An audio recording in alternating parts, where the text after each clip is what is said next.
So we've been talking a little bit about happiness, and the question is, does finding the right partner make you happy? Well, I think that it can make you very unhappy. No, just kidding. I think that, just like anything else, right? Exactly.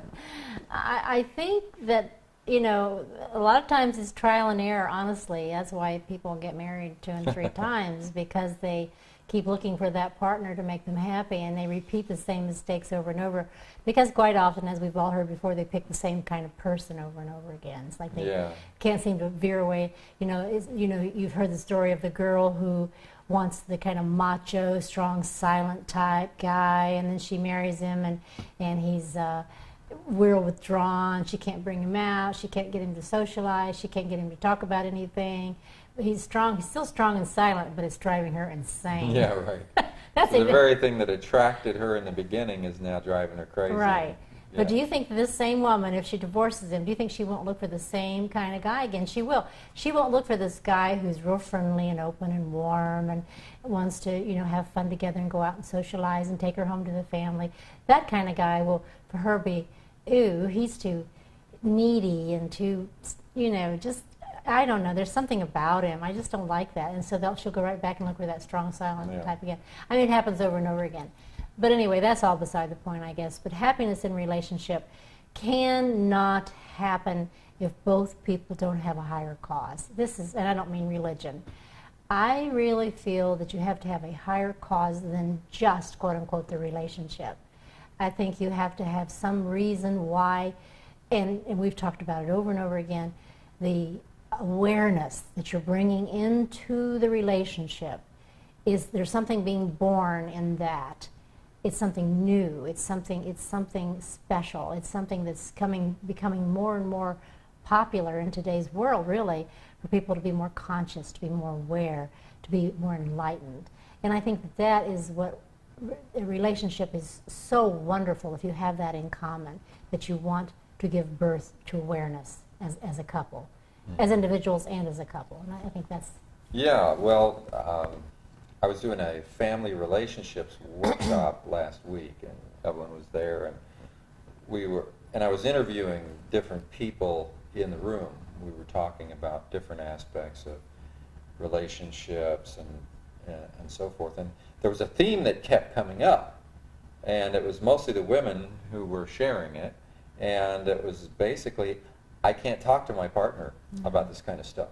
And here we are in the workshop talking about open sharing and building trust in relationships and sitting down and talking about our goals for the relationship and what we would like to build in terms of trust and teamwork and all these kinds of things. And all these women, many of them sharing that I can't have a conversation like that with my partner. Yeah. He's not interested. I've tried, but I can't get him to actually sit down and pay attention and participate and act like he's interested. Exactly, and it's very sad, and of course, you know, we all know that the guy has his cave he goes into, and the woman can get too gabby and too pushy and too needy and too verbal around everything, drives her husband to distraction. You have two different types of people here coming together. The male and the female are very different, and until we fully realize that and appreciate it and honor that, we are not going to be happy in a relationship. And I don't care how enlightened you are, how aware you are, there's still going to be that fundamental difference in our approach to life.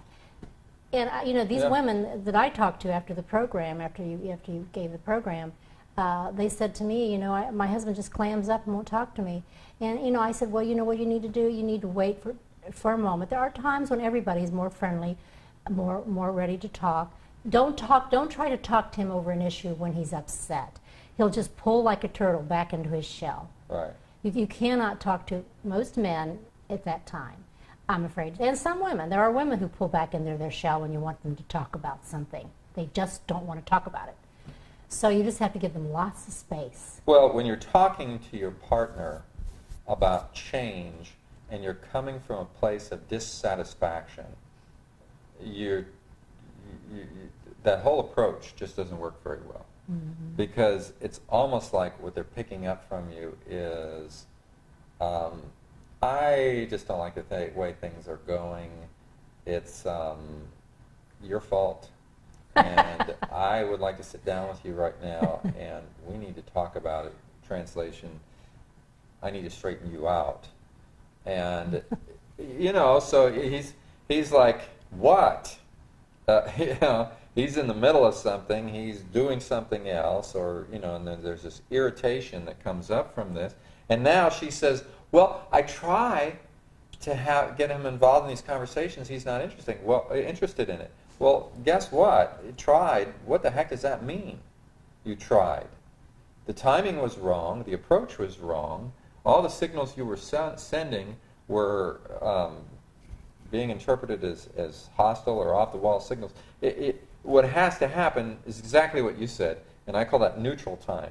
Neutral time is when I'm not mad at you, I'm not trying to change you. Actually, everything is kind of going pretty well.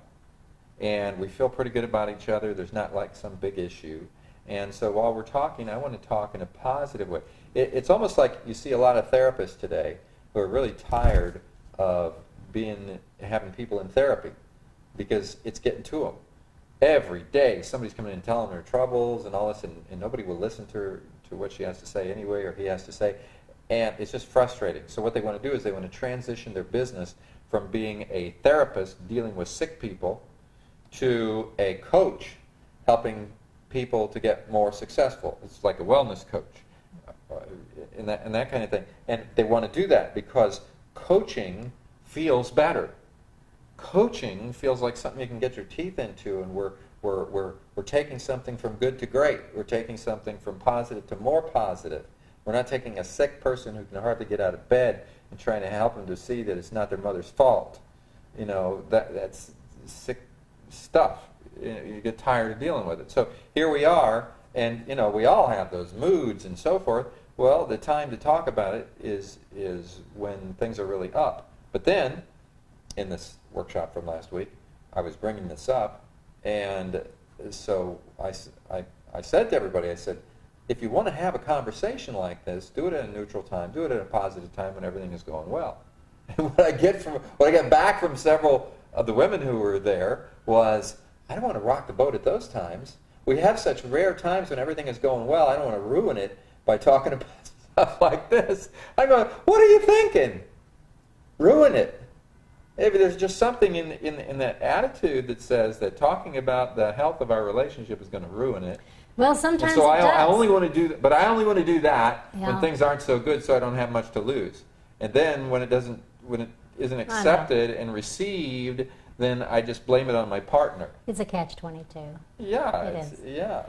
The thing is, you really do have to have some cooperation, and that's why the dating period is so important, to really know somebody before you marry them, because you have to have at least a reasonable partner, someone who you can reason with, someone who cares, someone who wants the relationship to survive.